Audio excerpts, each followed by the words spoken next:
Welcome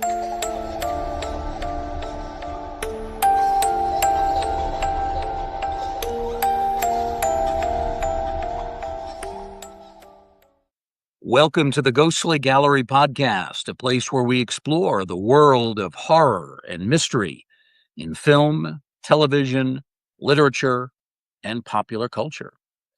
Well, greetings once again, everyone. Welcome to this week's edition of the Ghostly Gallery. My name is Bruce Markison, and I'm joined by co-host and producer Tracy Asteria. Tracy, what's going on with you this week? Oh, not too much, Bruce. Just enjoying our summer-like weather at the moment. How's everything been with you? Yeah, things are real busy. I work at the Baseball Hall of Fame, for those not aware, and we're gearing up. We're well into the spring. Just around the corner is the summer tourist season. Museums starting to get busier. Weather is getting warmer here. Baseball season is fully in swing. We're still kind of in that lull for horror, in terms of movies that are coming out, although I did see one recently that we're going to talk about in upcoming weeks. It's a film that's gotten a little bit of publicity, Hokum, Right. witchcraft film, very well done. I know you haven't seen it yet, so I'm not going to spoil anything for you, but I saw it in the theater about a week and a half ago and really enjoyed it. Looking forward to seeing more horror releases. Things are going to pick up during the summer as far as that goes, and of course, into the fall, into the Halloween season. So all of that is ahead, but it's nice to put winter in the rearview mirror, and it's nice to be looking straight on at summer. So that's always a good thing. Yes, absolutely. Well, Tracy, this week, our guest is an author, and his name is TJ Payne. So TJ has written 3 books: Intercepts, The Venue, and In My Father's Basement. He was born in Portland, Oregon.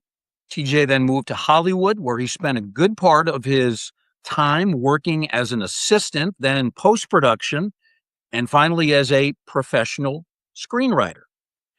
And as he worked at what he did, he found that his stories, his creativity was really drifting more toward sinister themes, which we love to hear.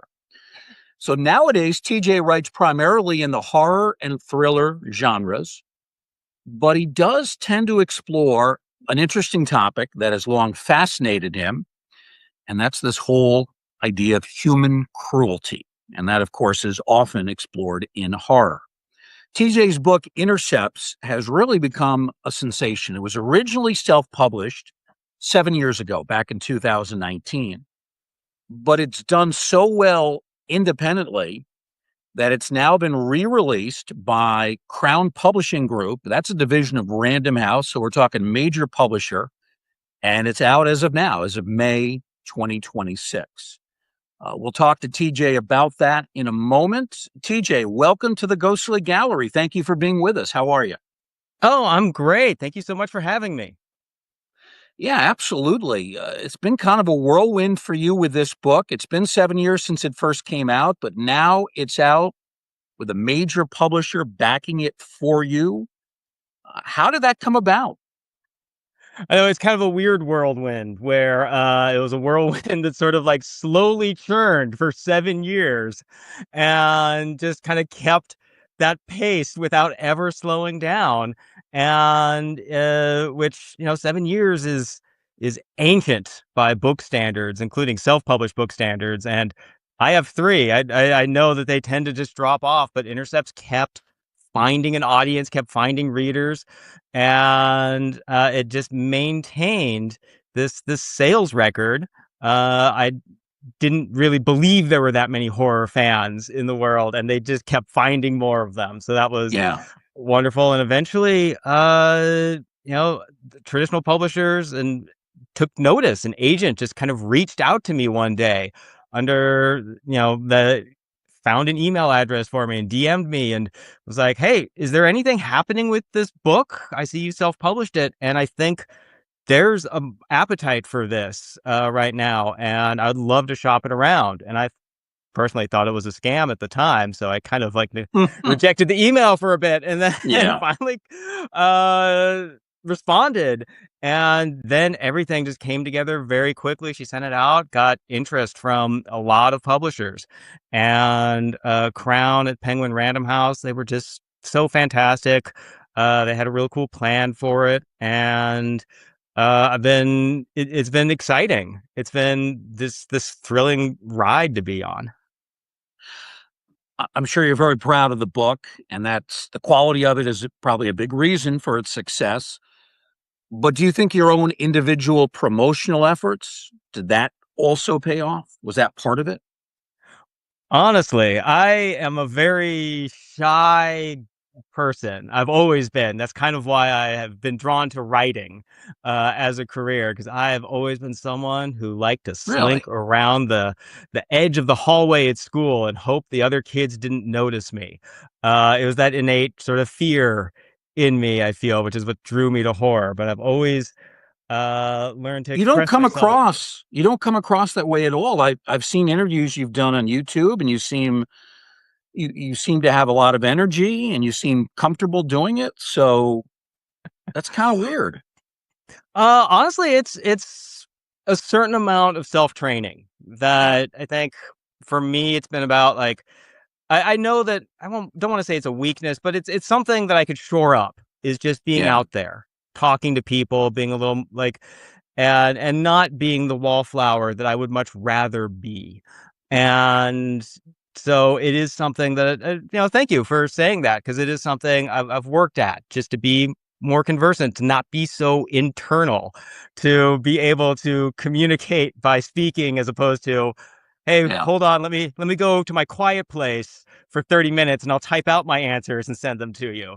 And so yeah, so honestly, when I self-published the book, I didn't do much self-promotion of it. mm, It was actually wonderful for me to just be able to set up an Amazon advertising campaign and be like, what? I can just pay like 50 cents for per click and people will find my book who want to read it. And I don't have to I don't have to put myself out there. This is wonderful.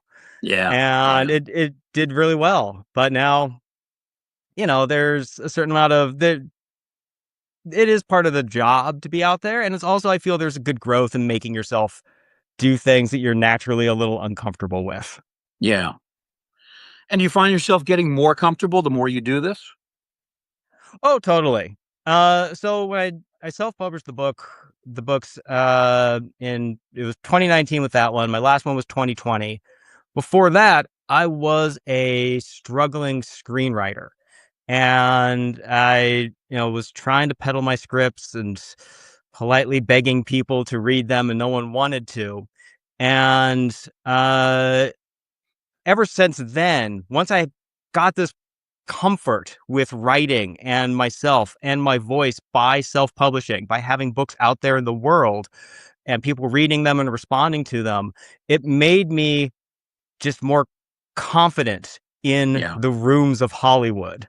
When you go in to pitch for something, when you go in for those general meetings, when you go in right. to meet with the showrunner to be on their staff, and it was just like, okay, this is me now. I'm just going to put myself out there, and then my screenwriting career really started taking off, and it's just so I've been just developing that side of things. Yeah. So you talk about screenwriting, and you were sort of in the romantic comedy world, and then your interest starting to shift toward this darker subject matter that fits more into the horror genre. When did that occur, and why do you think it occurred? In hindsight, it was always there. I had one script that did very well. It got me an agent. It didn't sell or anything, but it got me a lot of meetings around town. And it was a comedy, kind of a romantic comedy, but it was set in a post-apocalyptic world after an alien invasion. Okay. Back in that era when everyone was looking for the next zombie land, and this was zombie land with aliens. And so that darkness has always been kind of there, brooding beneath the surface. And I was sort of just trying to write rom-coms because I thought that's what I should be doing. The thing is, the first job I got in the industry was as a post-production assistant in with Rob Reiner's crew. I worked with Wow. him a lot, very closely, and his editor, Bob Layton, who's just the most wonderful, gentle man you've ever met. He's edited all of Rob's movies since Spinal Tap, Princess Bride, Harry Met Sally, and then Rob himself was just this wonderful, sweet person who would say hi to me every morning by name, even though I was a nobody in the office. And so Hmm. I was in this world with the Castle Rock world with romantic comedies, and I was like, okay, this is where my network seems to be forming. I should be writing rom-coms, and that's what I trained myself to do. I would read all of the scripts on the Castle Rock or Rob shelves that his assistants had, and that's where I taught myself kind of story structure, was reading all of these romantic comedies they had in development. And so I started basing my storytelling off that kind of cute meat formula. But what ultimately happened was I married my high school sweetheart, and suddenly the rom com formula just didn't really make a lot of sense to me because, when you have drama, it's best to just like quietly sit down at the dining table and talk about your feelings, which isn't good story. Yeah. But I had all of these fears started coming out the more comfortable I got in life. Hmm. And horror was just this natural expression of it. So it was a very organic pivot for me internally. It was very jarring for anyone who ever read my work. But for me, it was my mind was always going to the dark places. And I really resisted it because Hmm. horror came incredibly easy to me and comedy came very hard to me. And Hmm. people always say, writing should be hard. So I was like, well, then that means if horror is easy, then that's not writing. I don't know why that was the logic connection that happened, but it was. And so I went for the hard route and I stuck with comedy for a very long time. And then when I switched to horror, it was like, oh, this all clicks into place.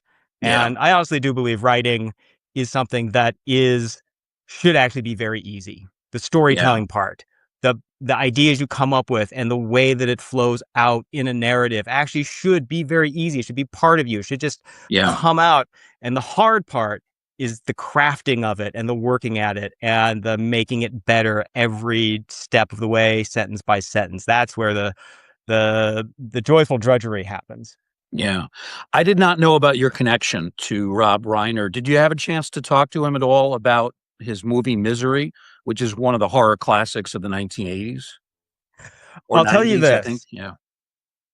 In So Rob's office in the Castle Rock building I worked at. After I was a production assistant, I was a temp there for a long time. So I made a lot of friends at Castle Rock and I was the receptionist and filled in covering desks and stuff all the time. In Rob's personal office in that building, he had posters of all of his movies lining the walls, and he had the most incredible string. His first one was Spinal Tap, and then A Few Good Men, Harry Met Sally. Uh, by the time I was there, it was Bucket List and Flipped, which no one saw, but it's just a charming, lovely movie. But behind his desk, just in the orientation of the office, there was room for three posters. And these were the three that, if anyone interviewed Rob, it'd be the ones they were looking at. If there was a camera pointed at Rob's desk, these would be the ones that would be seen. Those three posters, and he never said these were his favorite or anything, but there's just the three behind his desk, were Princess Bride, Stand By Me, and Misery. Hmm.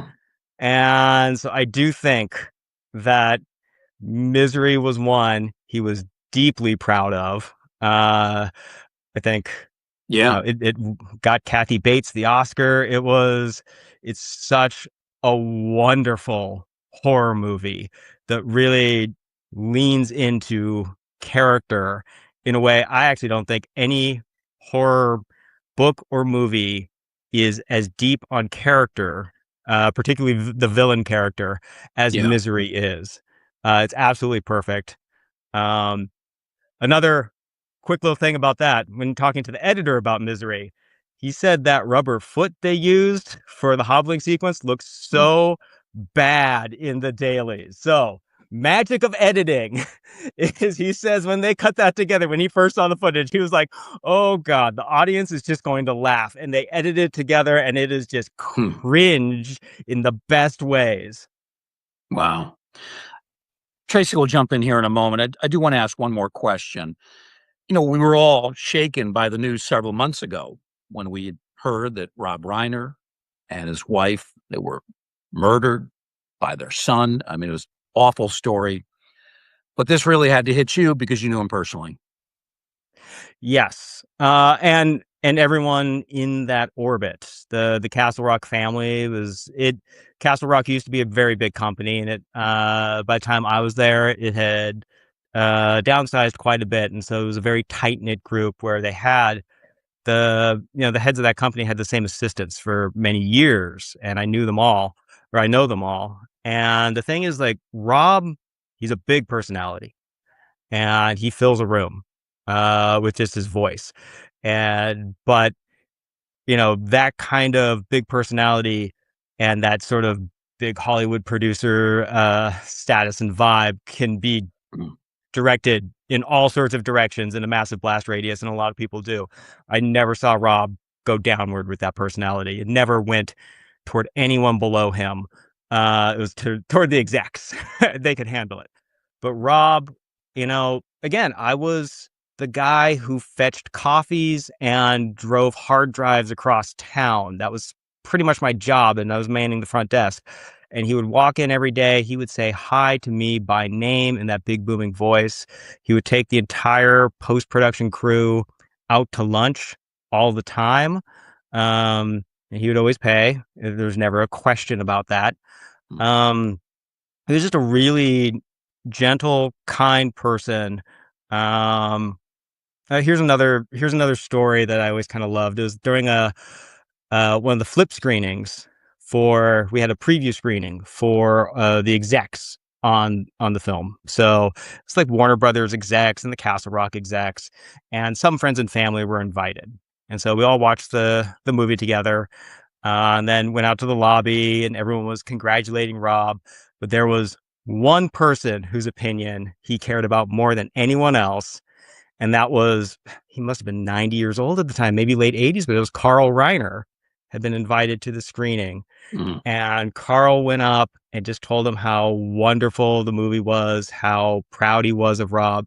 And you could just see Rob, this big guy who's got all these powerful people in the room right there at the same time, just sort of clasp his hands in front and bow his head and said, I think he said, thanks, Pappy. I don't know I think he called him Pappy, but it was like just Yeah. this real sweet moment where you could see that despite all the accolades and all of the important people surrounding him, for some context, when he took the crew out for lunch that day on the Warner Brothers lot, sitting at the next table was Steven Spielberg having lunch with Clint Eastwood. So it was that kind of orbit, but all that mattered to him in that moment was his father, and that his father enjoyed the movie. And that, I think, kind of speaks to sort of the man Rob was. Oh, wow. Those are wonderful stories. Wow, that's such a surreal experiences that you had. That's amazing. So I'm kind of curious, who were some of the other writers or filmmakers that may have inspired you early on in your career? Um, I mean, to one more Rob Reiner is just going out to lunch one day. He asked me what I wanted to do, and I made it very clear that and everyone at the post crew knew this. I didn't have any Mm, interest in being an editor. I love the process. I think it was a great job, and I worked with great people. But I was very open that I wanted to be a writer. And mm. Rob said to stick at it because that was one of his favorite parts of the process. He felt that was like one of the most, and this is a man who, he was an actor, director, writer, like he knows all the parts of the process. And he said this was like, stay with writing. It was one of his favorites. And so that really encouraged me to keep going. And it was also encouraging that, someone who has such great comedy chops as Rob was able to do Misery. And, I also did a very similar swing of comedy to horror all of a sudden, found it very organic. So that's the last of my Rob Reiners. Wonderful man. In terms of other inspirations, I think for me, like The Thing and Invasion of the Body Snatchers, Nice. both the versions, early versions of it, and both of those, as well as for books, Stepford Wives was one that like sunk its claws into me at a young age, and I was like, "Oh, Mhm, this is so unnerving." And I think all of those have a thing in common, and those are all paranoia based mhm. horror. And I think that does speak back to that little kid slinking around the edge of the high school, just like everyone here, they say they're my friend. They could turn on me. Like things could go south real quick. You don't know what's going to happen. And so I do think I've always been deeply influenced by those paranoia kind of concepts where Mhm. the villain is right there, perhaps, or wearing a mask and asking you to trust them. And to me, that's one of the scariest things of all time is that level of vulnerability that, the people around you Mhm. that you consider, if not friends, acquaintances, but not threats are the ones that Right. you're going to turn your back on. Oh, that's awesome. And how about your family? Does your family support your writing? Like, are they cheering you on behind the scenes and make sure that you keep going with these stories? For a bunch of non-horror fans, they are supporting me 100%. My mom does not care for horror, but she reads everything I write, and then she reads it again, line by line, to find typos. Oh Uh, my. I don't think she likes it at all, but she does it out of love. My family has always been very supportive in just finding your joy, finding your dreams. As long as you can support yourself doing it, then the do whatever you want. And they were always very encouraging of that. Oh, that's awesome. And your mom sounds super awesome as well. Thank you so much for sharing all that. TJ, let's talk more about your book, Intercepts, which is doing so well and has been for a while now. Give us a summary of the storyline, if you would. So, Intercepts takes place at a secret government facility that does human experimentation. What they do is they take these inmates and they call them antennas. So, they're just another piece of equipment to this facility, and they put them in extreme sensory deprivation. So, they can't see anything, they can't hear anything. And without that, any senses grounding them to the real world, they go insane. They go crazy. They go violent. But what the facility can do is through this painful process called tuning, where they turn on the senses and bombard them with information, they can make these inmates intercept the senses of anyone in the world. So if the government wants to see what a cartel leader is seeing, what a terrorist is saying on their phone, what a world leader who they're meeting with, they can use these antennas and hop into those people's senses. And the story is about the supervisor of this facility, who is just an average guy. His name is Joe. He's blue collar, and he just works hard at his job and compartmentalizes the fact that he runs a torture facility with the fact that he's also a father and a family man, or he wants to be. And it's when his ex-wife dies very suddenly and his teenage daughter comes to live with him, she starts having these hallucinations and she starts having these horrifying visions. And Joe comes to realize that the inmates under his watch have intercepted his daughter's mind and are using her to get to him. Mm, wow. Hmm, that's interesting. There's a lot of bureaucracy here. There's a lot of institutional power, corruption, if you will, immorality, if you will. Why'd you want to explore something like this? Uh, It's interesting. I think when the first thing when I came up with the story was the world suddenly was interesting. That world of secret government, kind of Cold War experimentation. I read a lot of nonfiction, so I'd read a lot on the NSA and the MK Ultra experiments from the CIA. And at first, I was thinking of doing the story from the perspective of one of the inmates trying to escape. That felt like a very organic place to tell the story because there's very clear good, bad, objective motivations. You have a good active character. And ultimately, the further down that road I went, I wasn't as interested by it because to me, the more interesting characters were the people who oversee such sites and what those people are like. And I wanted to sort of dig in a little deeper. It is kind of the old banality of evil uh, archetype and exploration because, I wanted to see.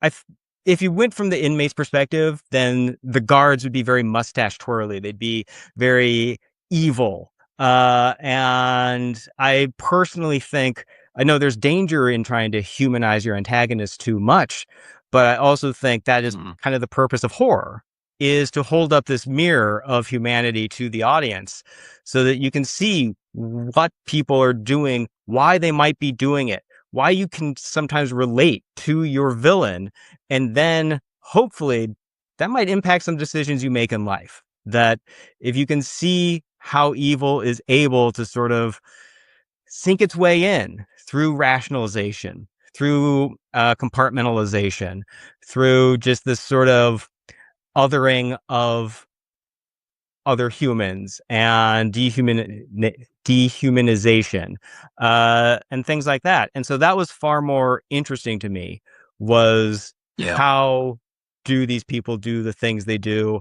How do I, shine a light on that? And then how do I, present them with a precipice that they can either, step back from or continue walking forward on? And so that was sort of the moral baseline for what Intercepts became. So you tell the story from the perspective of your protagonist, Joe. He's basically a good guy through and through, right? I mean, he runs a torture facility, but Well, ultimately, except for that one problem. other than that, how's the play, Mrs. Lincoln? Uh, Yes, right. but no, no, that it's very true that he's a good guy. He wants to be a good father, and he has told himself that he's doing this job to provide for his family, to be a good father. And to me, that was actually very relatable to a lot of people I know in their careers right now, where there is that tension of choosing work over family.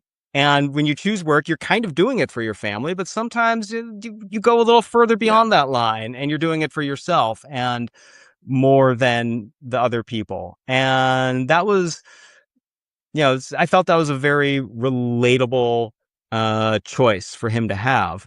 And then once his work literally starts haunting his family and has kind of followed him Yeah. home in that way, and now it's rearing its head, and he's going to have to make firmer choices. He can't just sort of do the easy thing anymore. It's either, oh, he's going to need to choose his daughter or his work, because at this point he can't have both. You think he's trying to justify having this job by saying, I have no other alternatives. This is really the only job that I can do that's going to support me and my family. So, yeah, I'll put up with their evil ways.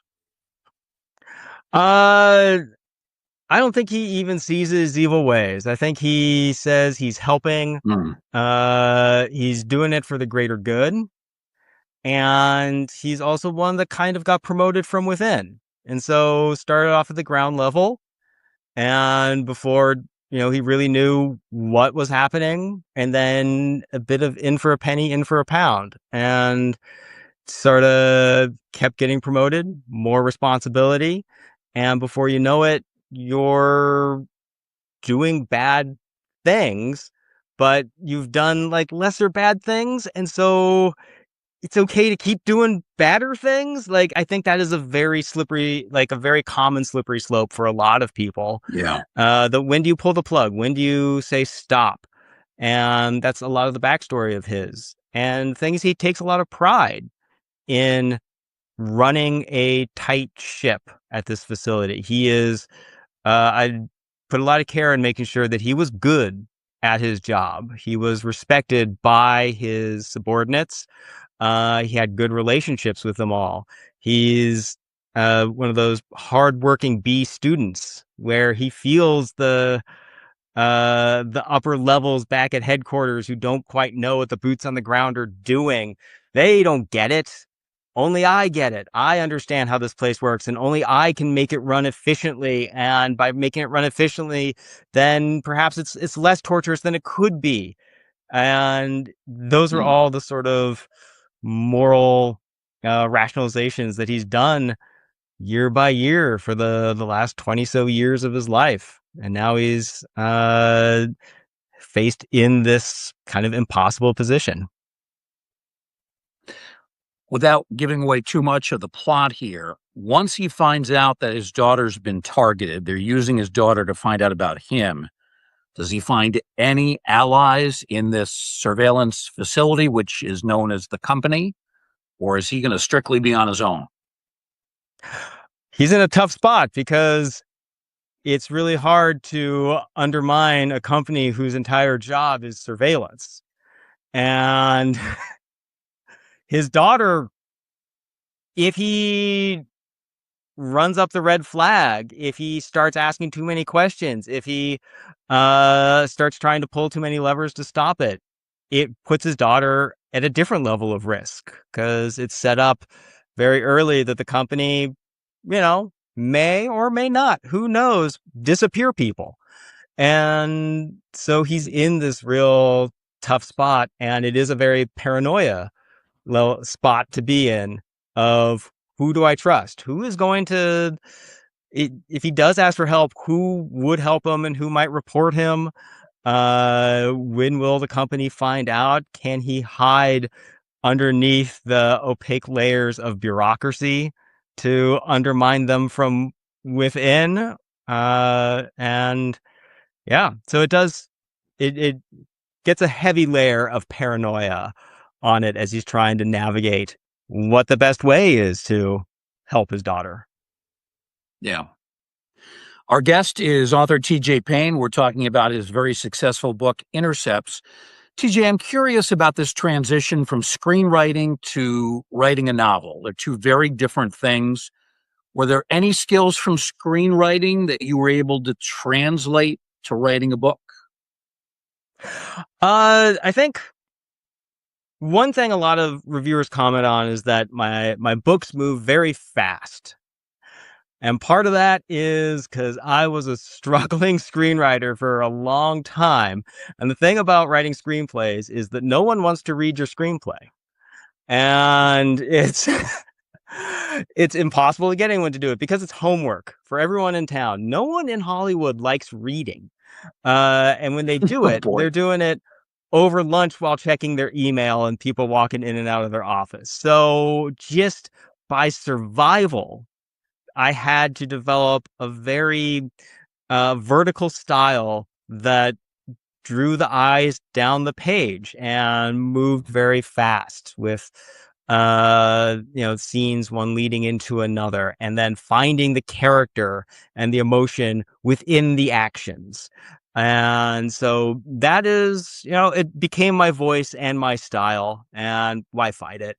And so when I transitioned to books, I ultimately found it very freeing, because I could put that pace, but still have the space then to explore character a little more Mm. and their backstories and get into their personalities and their thoughts and their fears on a much deeper level where, in movies and TV, it's all whatever the camera can see. or you're doing voiceover, which is, a very dangerous, tricky thing to get into. Yeah. So with the books, it was just wonderful to have that freedom, that ability to, step away and peek around a different corner of the character's life, because, and without having that sort of, when you're writing a screenplay, there's a ticking clock in the back of your mind about your page count and your word count.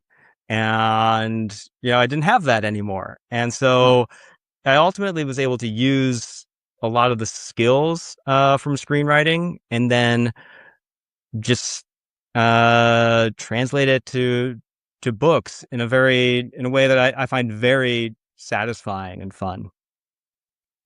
So your book is a self-published entity, has been around for 7 years. Now it's coming out through Crown, through Random House. I'm curious, during the time when it's in its self-published format, what kind of reader response were you getting? Were you getting letters, emails? What kind of feedback did you hear?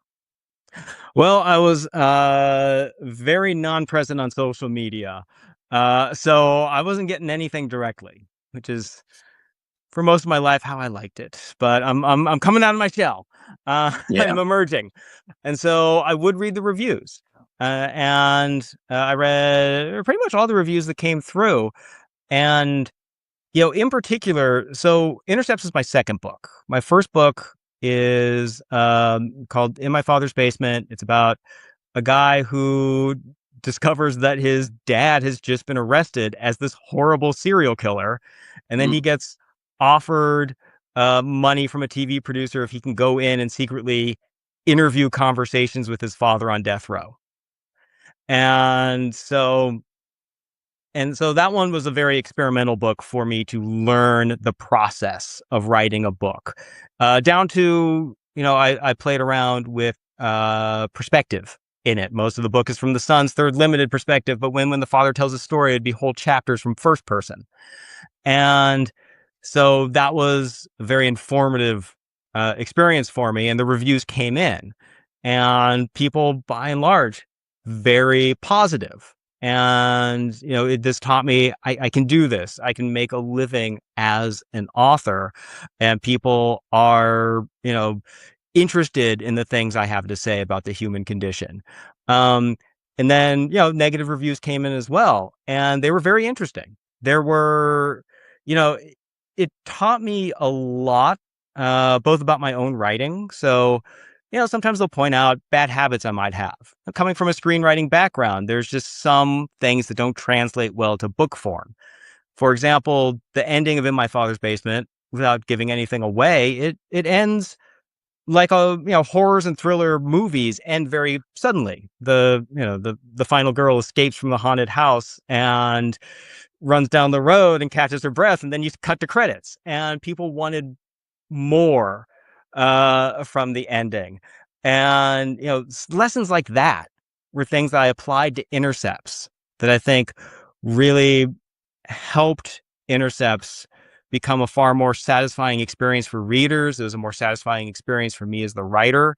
And so the feedback was very crucial in crafting the next book, whenever it was helpful. I think that was a very valuable lesson for me as a creator, as a writer, is when you get feedback in, you get negative reviews, you have to be able to parse them. And there are some that's like, you know what? You wanted to like the book. And your criticisms are things that I am willing to fix. These are things I want to fix. I want you to I want you to have a better time with it. I'm sorry that you didn't.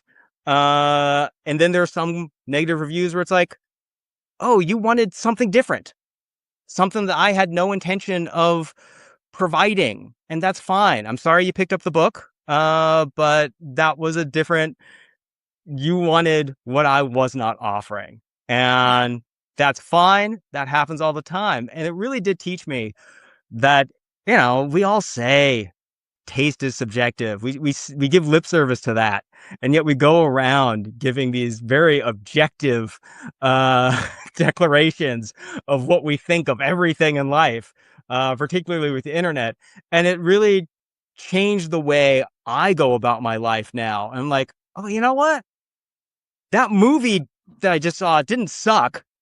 It just wasn't for me. But there are Right. people who like it, and that is totally fine. And I don't know. It's made me just having to assimilate reviews and both the positive and negative. Is like, it's kind of made me a little more balanced in how I walk around my regular life. Yeah. It's funny. On this show, we review a lot of films, both historical films, vintage films, newer films. But I think generally, and hopefully I'm not speaking out of turn here for Tracy, but I think generally we prefer to talk about movies we like or TV series that we like. I don't really like sitting here and trashing a film for 20 minutes or a half an hour. I'd rather talk about something that I liked that people in the audience will like. I want to give people ideas of things that I think they might enjoy because I happen to enjoy them as well. So sometimes if a movie just isn't that good, I just don't talk about it. I don't know how Tracy feels, but that's kind of how I feel about it. No, totally agree with you, Bruce. Absolutely. I mean, there's nothing better than when you really love something, you go and you shout it to the world and you want to tell everybody like how great this book was, how great this movie was, how great this TV series was. And if something doesn't hit right, then you tend not to talk about it as much, but you certainly don't go bash somebody's efforts for, work that they produce because they worked hard on it. And just because you don't like it doesn't mean that, somebody else won't absolutely love it. So Yeah. totally agree with you guys. Yeah. I And I mean, think I think occasionally it's fine to maybe trash an old movie that everybody likes, but maybe I don't like, and I'll explain why I don't like it. To do that occasionally, but when people that's all they do online is the negative reviews and the pot shots and the nitpicking, man, it gets to be too much. well, and another thing I've learned from it all is I just spent 3 minutes talking about negative reviews, but that's a small sliver. Yeah. Mhm. Most are positive, as most review sites, everyone, I think, just in our society, we feel this weight of the negativity because it's so over indexed. And when in reality, the vast majority of people in their lives, in their, comments and their tastes on the things they consume are very positive people who want to have a good time, who want to enjoy what they're seeing, who want to spread that joy with other people. And they far outnumber the negativity. And I think that's something that we often just forget and don't see. And it's important sometimes, I feel, to step back and be like, oh, you know what, there is joy, there is love, there's we're a very, we're a cruel species, obviously, but we're also, that cruelty only kind of is seen, and because it can be so abnormal, that in the most part we're very collective species that wants to work Yeah. together and be liked and like other people. Mhm. No, absolutely. I'm kind of curious. Were there any books or films or TV series that helped to influence some of the themes within your book, The Intercepts book? Uh, a lot of nonfiction. Mm. So I'd say the biggest mass media event, or the most influential of my youth, was Columbine. That Mm. was one where I'm pretty much the same age as those kids were, and Mhm. so I was in high school. I grew up in Beaverton, Oregon, just outside Portland, which is very demographically similar, I feel, to Littleton. And that was just, in when you're a kid, you go through life, there's a bigger world, but you go through life in your little bubble. And then there's that time that bubble is pierced for everyone. Yeah. And that was Columbine for me, where suddenly like um these kids and the kids they targeted were very familiar to me. And the media narrative didn't seem to really have a way to wrap its head around them, because they were like, well, these kids listen to Marilyn Manson, they played Doom. I'm like, my friends listen to Marilyn Manson, I played Doom. Um, and just trying to wrap my head around what what happened here. Um, why did they veer off in this direction? Why do my friends who, would probably check very similar boxes not? Hmm. What happened? Where did this come from? And that's actually like, and I was glued to the coverage for the first time in my life. That was like this outpouring of empathy for everyone in the situation that, as kids don't develop empathy very, very early necessarily. And Hmm. that was something that I think has influenced all of my writing, is kind of that question of why for that.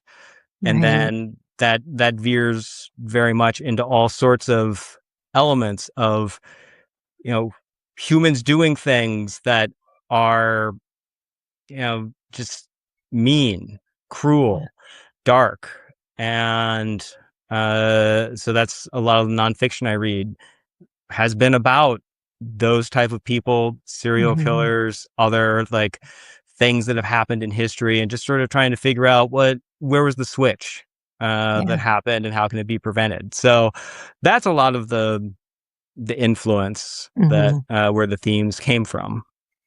Oh, wow. Yeah, that's a very tragic story. There's so many tragic stories, and I read a lot of stuff like that as well, and also like into conspiracy theories and like those kind of subject matter. So it's that's really interesting. But I'm also a huge fan of horror as well, and I found that for that horrors really seem to kind of grown in popularity over the last couple of years, especially stories that are a lot darker and just much more intense these days. And as a writer, have you noticed that audiences are becoming to be a little more open to that sort of material?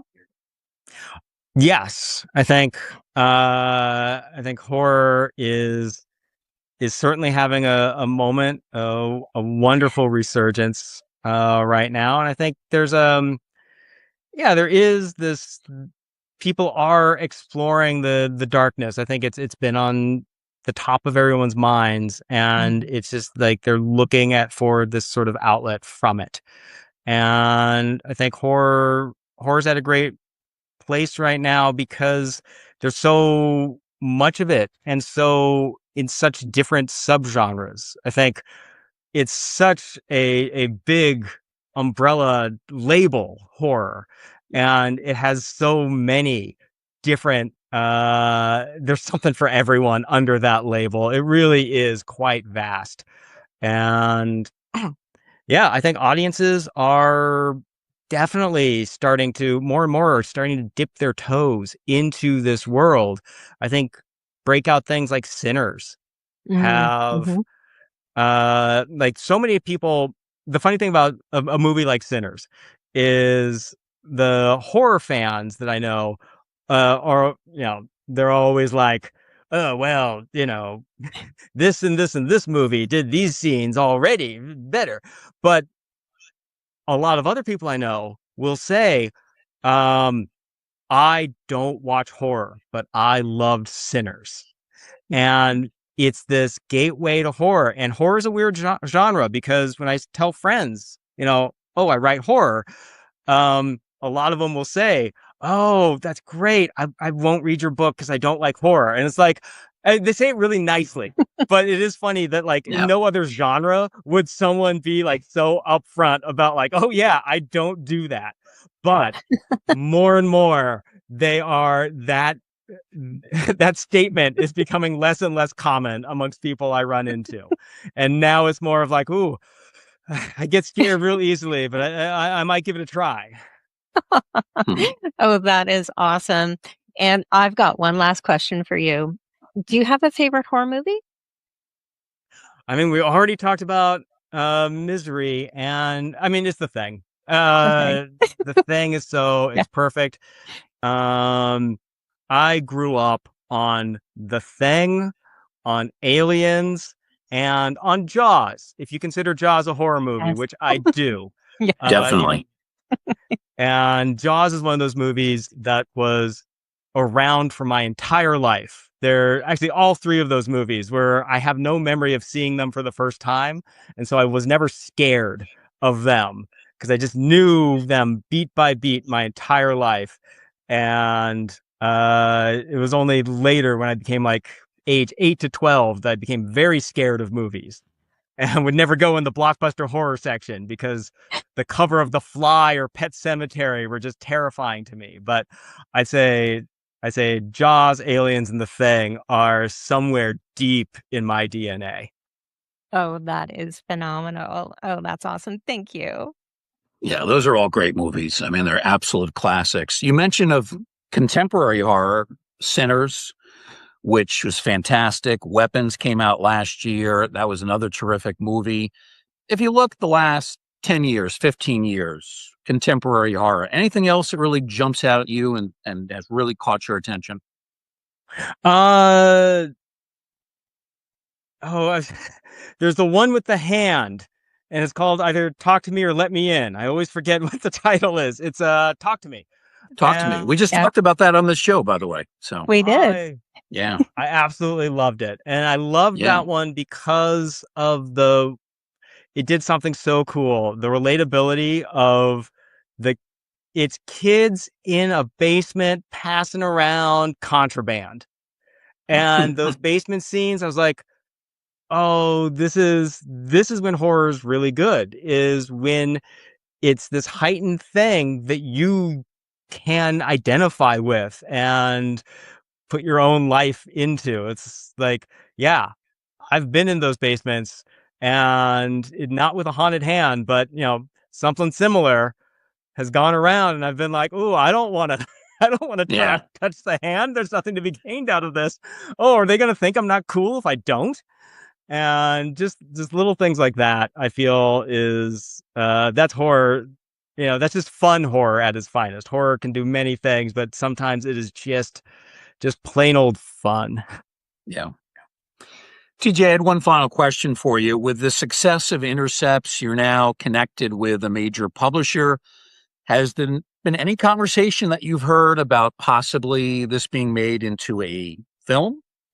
And with your screenwriting background, seems natural that you could do the screenwriting for it. Has that been brought up by anyone?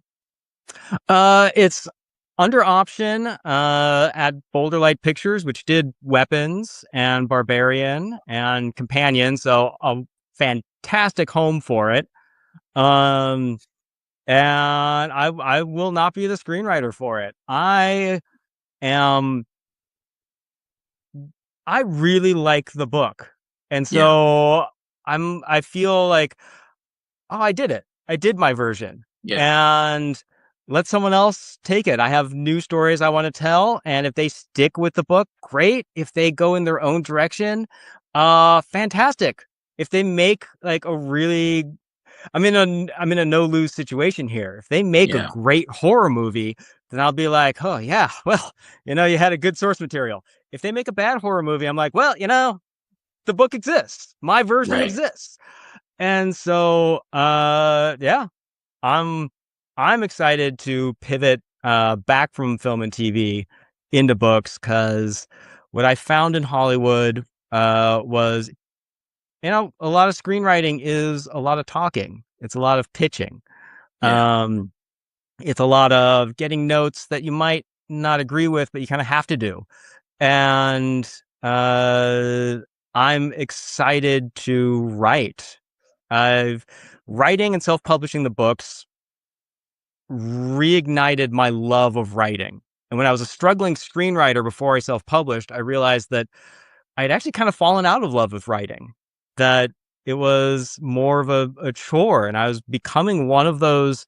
There are many screenwriters out there who I know who are the ones who say, I like having written, but I don't like writing.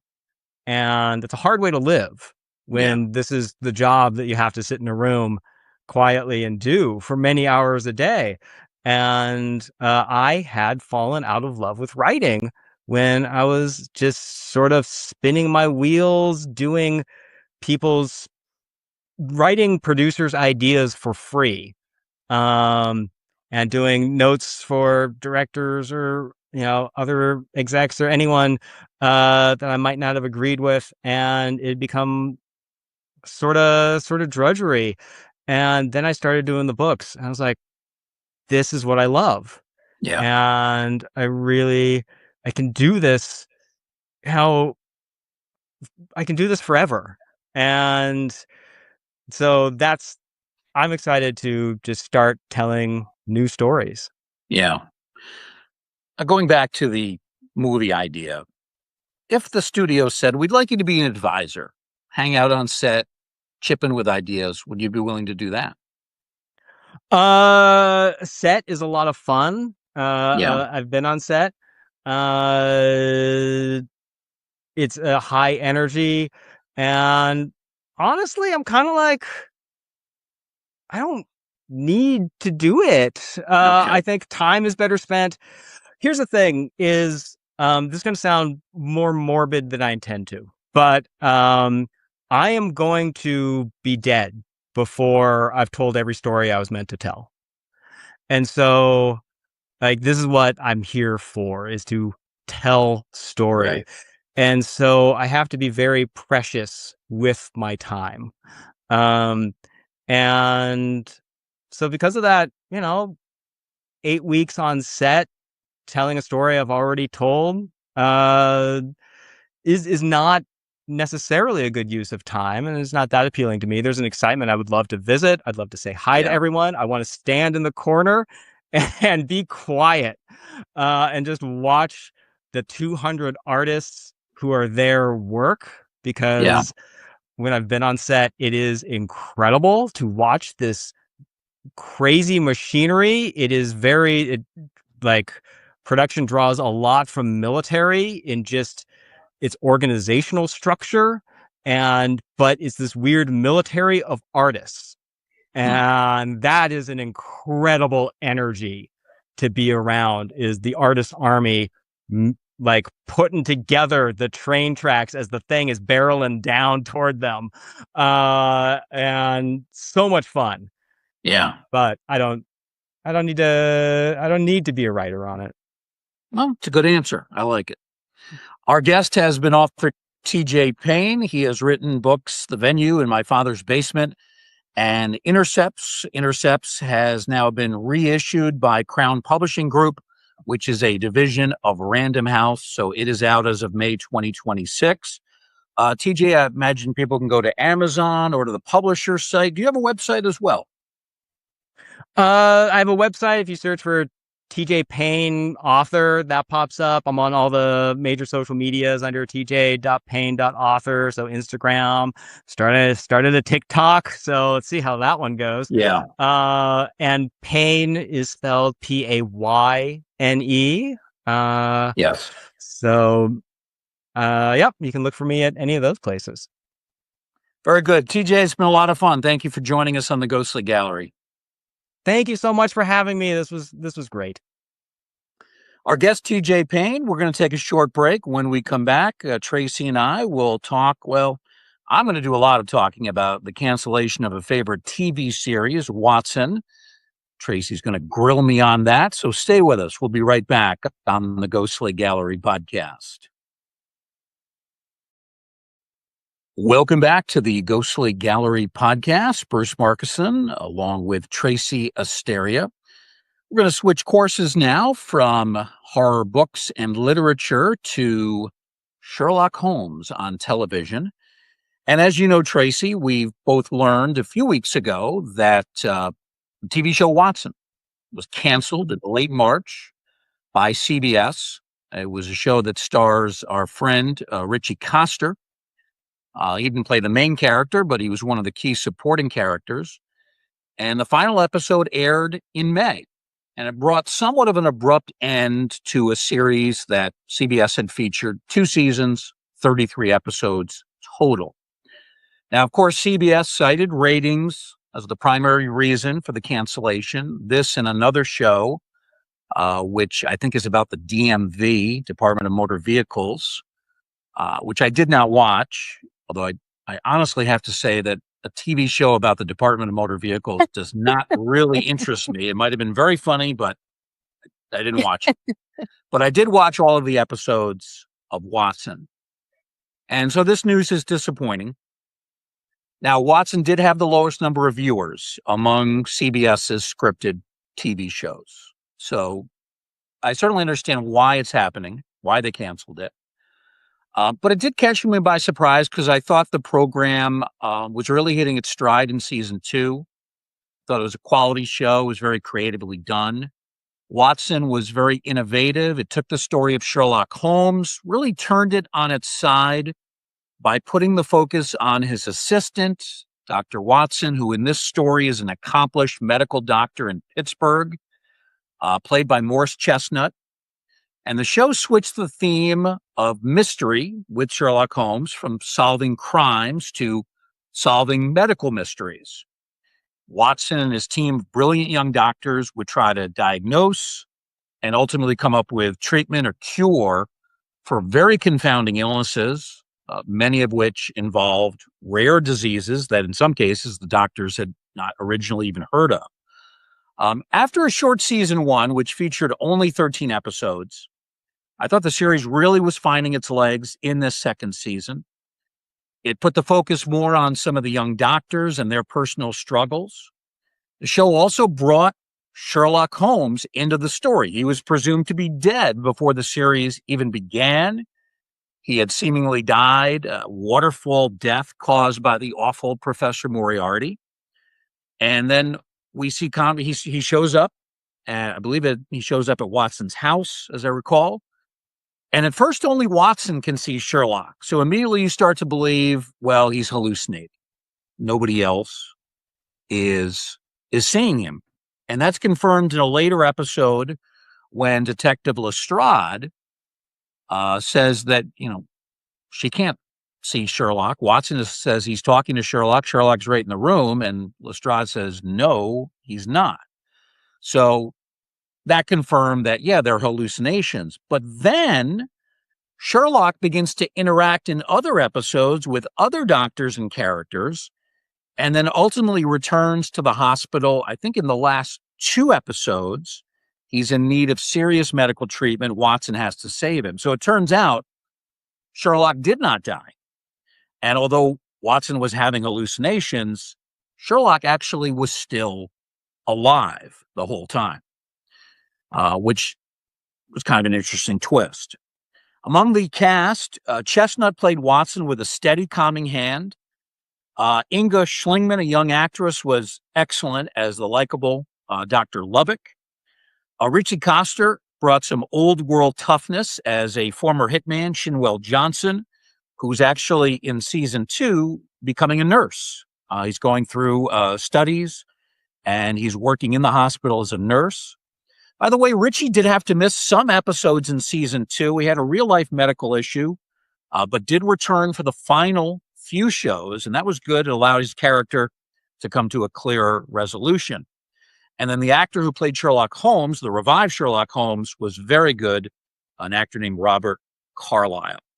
Now, unfortunately, CBS tinkered with Watson's original time, which had been on Sunday nights. So they moved the series to Monday nights at the start of season 2. And then in the middle of season 2, they switched back to Sunday nights. It's confusing. It's always a bad sign when networks and nights for shows. And that's probably an indication that I should have seen this cancellation coming. But ultimately, for me, Watson was creative. It dared to be different. It was well acted by almost all of the cast. It was not predictable. There were twists and turns, and they continued, right through to the final episode. They had to really kind of hurry up some of the storylines and bring them to a conclusion, because I'm sure at some point they were thinking there's going to be a season 3. Then they realized we'd been canceled, so they needed to tie some loose ends up, and they did it pretty effectively. I thought the final episode was pretty darn good, better than a lot of final episodes for TV shows that have been on for many, many years. A lot of times the finales are disappointing. This one was not. Given the quality of the show, I look at this, I know I'm naive and I look at it idealistically, but it should have been given at least one more season. But once again, we see a TV network making a decision, I think short-sighted, based on this never-ending obsession with ratings. So it's Mhm. disappointing to hear that.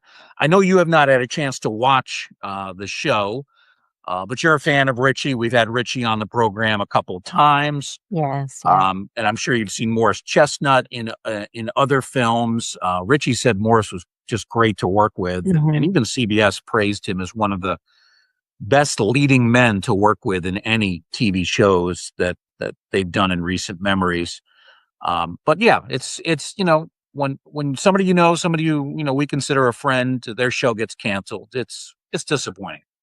Yeah, no, absolutely. Yeah, I didn't have a chance to watch it, but I was looking forward to it. I might be able to find it somewhere and give it a go, maybe when it perhaps re-airs at another time. But that's sad. Richie's such a great guy, and I mean, he's such a wonderful actor. I can't wait to see his next project come to fruition, whatever that might be. So I hope he keeps us updated. So I expect you to write a very angry letter to CBS Television. I'll tell you exactly what to say, but you make sure you put your name to it, and we'll see Writing what kind of campaign. response we get. So Well, that's right. Launch a writing campaign. You never know what'll happen, right? that's right. That's right. At least he'll probably show up to my house and say, CBS has put a restraining order on you. But, well, we're obviously not going to go that far. But yeah, we do hope Richie and Morris Chestnut and all the other actors in the series Mm. find some new work quickly. They certainly deserve it. But I think the TV show deserved a send off and wanted to do that as part of this program. Well, Tracy, that's going to wrap it up. As always, appreciate your help. Thank you for that, and we get ready to move on to the next one.